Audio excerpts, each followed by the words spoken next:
Senior صحافی اور تجزیہ کار جاوید چودھری کے مطابق تاشقند سے میرا پہلا تعارف پاکستانی تاریخی کتابوں سے ہوا تھا۔ میری نسل کے لوگ بچپن میں جب بھی 1965 کی جنگ کا احوال پڑھتے تھے تو انہیں دو فکریں ضرور سہنا پڑتے تھے۔ رات کی سیاہی میں بزدل دشمن نے لاہور پر حملہ کر دیا اور دوم فیلڈ مارشل ایوب خان نے 10 جنوری 1966 کو جیتی ہوئی جنگ تاشقند میں میز پر ہار دی۔ بڑے ہوئے تو یہ بھی معلوم ہوا ذوالفقار علی بھٹو نے تاشقند کے معاہدے کا بھرپور سیاسی فائدہ اٹھایا۔ ایوب خان اس وقت تک جسمانی اور سیاسی لحاظ سے کمزور ہو چکے تھے۔ ملک میں ان کے خلاف نفرت بھی پائی جاتی تھی۔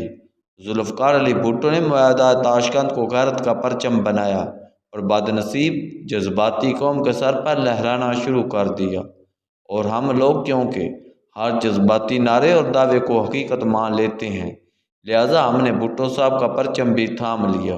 بھٹو پوری زندگی دعویٰ کرتے رہے میں آپ کو بتاؤں گا تاشقند میں کیا ہوا تھا، اور قوم پوری زندگی بھٹو کی پٹاری کھلنے کا انتظار کرتی رہی، لیکن تاشقند میں کیا ہوا قوم کو آج تک معلوم نہ ہو سکا۔ مزید بڑے ہوئے تو معلوم ہوا معاہدے کے لیے بھارت کی طرف سے وزیر اعظم لال بہادر شاستری تاشقند آئے تھے۔ پاکستان کی طرح معاہدے کے بعد بھارت میں بھی شور ہو گیا۔ شاستری نے میدان میں جیتی ہوئی جنگ میز پر ہار دی۔ عوام نے وزیر اعظم ہاؤس کا گھیراؤ کر لیا۔ شاستری نے خیریت معلوم کرنے کے لیے گھر فون کیا۔ بیٹی نے رو رو کر کہا، باپو آپ نے قوم کی ناک کٹوا دی۔ شاستری نے اسے اطمینان دلانے کی کوشش کی۔ بیٹی نے باپ کی بجائے عوامی رائے پر یقین کیا۔ شاستری جی عوام کی غلط فہمی کو دل پر لے گئے۔ معاہدے کی رات انہیں دل کا دورہ پڑا اور وہ ہوٹل تاشقند میں انجانی ہو گئی۔ ہم لوگ مزید بڑے ہوئے تو امیر تیمور کی بائیوگرافی پڑھنا شروع کر دی، اور امیر تیمور کے ساتھ ساتھ ازبکستان کے رومان میں بھی گرفتار ہو گئے۔ یہ رومانس آج تک جاری و ساری ہے، اور میں 13 اور 14 فروری کی درمیانی شب ایک بار پھر تاشقند پہنچ گیا۔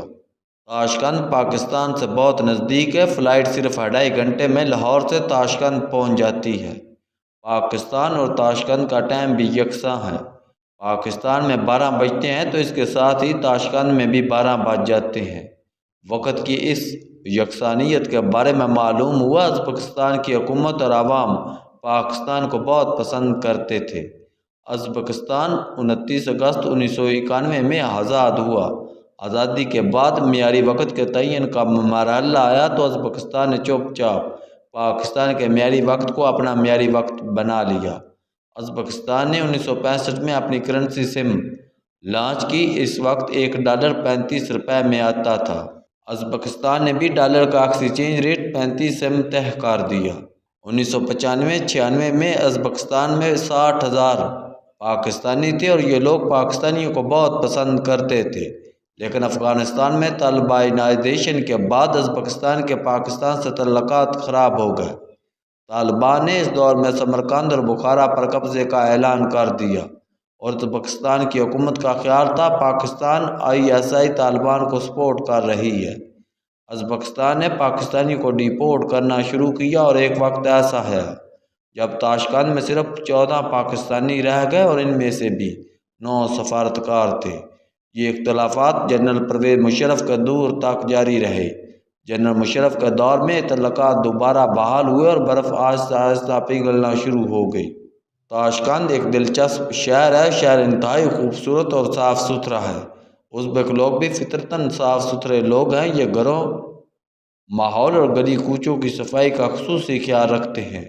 ازبک بچیاں شام کو جھاڑو لے کر گھر سے نکلتی ہیں اور گلی صاف کرتی ہیں۔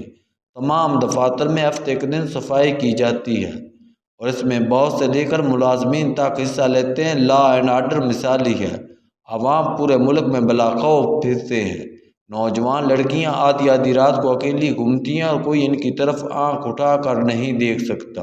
ٹریفک اور رولز پر سختی سے عمل ہوتا ہے۔ آپ وزیر ہوں یا جنرل، ٹریفک رولز کی خلاف ورزی پر آپ کو ہر حال میں سزا ہوگی۔ آزادی کے بعد ازبکستان میں طالبانائزیشن شروع ہو گئی تھی۔ ملک میں بم دھماکے اور قتل و غارت گری بھی ہوئی، لیکن حکومت نے امن خراب کرنے والوں کو لوگوں کو اڑا کر رکھ دیا۔ ملک میں منشیات، اسلحہ اور تبلیغ تینوں پر سخت پابندی ہے۔ یہ ان تینوں جرائم پر ملزموں کو سزائے موت تک دے دیتے ہیں۔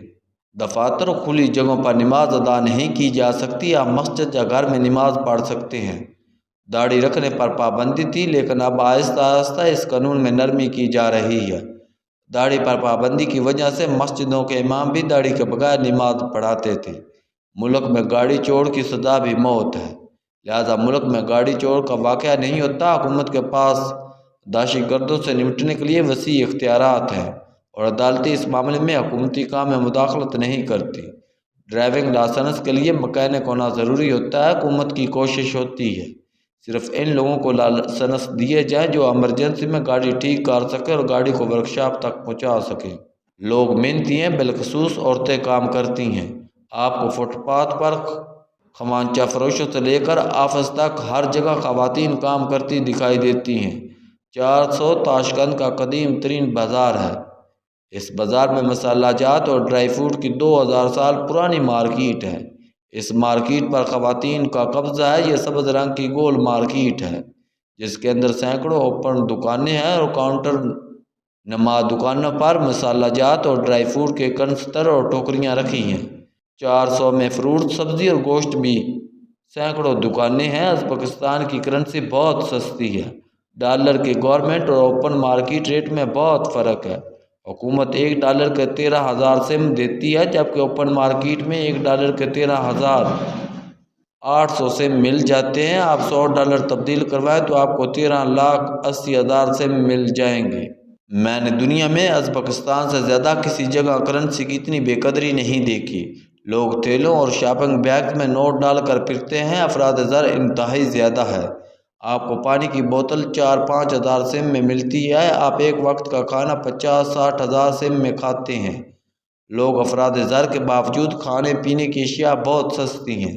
ازبکستان میں فروٹ ارزاں اور وافر ہے۔ اناج اور گوشت بھی پاکستان سے سستا ہے۔ کھانے پینے کی اشیاء کی کوالٹی بہت اچھی ہے۔ ملاوٹ اور جعلی اشیاء کا سوال ہی پیدا نہیں ہوتا۔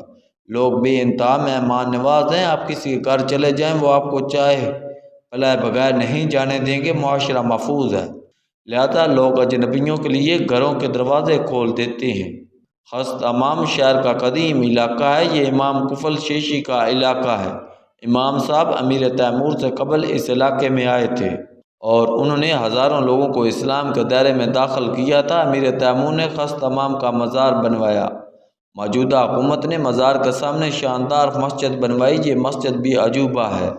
خست امام میں حضرت عثمان غنی کا قرآن مجید بھی زیارت کے لیے موجود ہے۔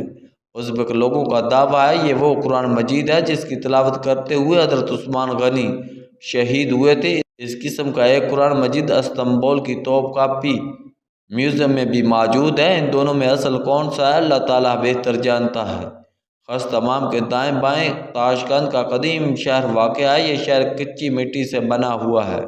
گلیاں تنگ مگر صاف ستھری ہیں۔ ہر گھر میں سین ہے اور سین میں انگور کی بیلیں، خوبانی، آلو بخارا اور سیب کے درخت ہیں۔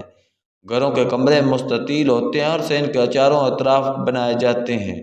کمروں کے سامنے طویل برآمدہ ہوتا ہے اور برآمدے میں ایک بڑا تخت ہوتا ہے جس پر سارا خاندان کھانا کھاتا ہے۔ تاشقند کے ہر محلے میں ایک سرکاری گھر ہوتا ہے۔ یہ گھر دراصل اولڈ پیپل ہوم ہوتا ہے۔ محلے کے بوڑھے اس گھر میں جمع ہو جاتے ہیں۔ یہ سارا دن یہاں شطرنج اور تاش کھیلتے ہیں۔ گھر میں چھوٹا سا کچن بھی ہوتا ہے۔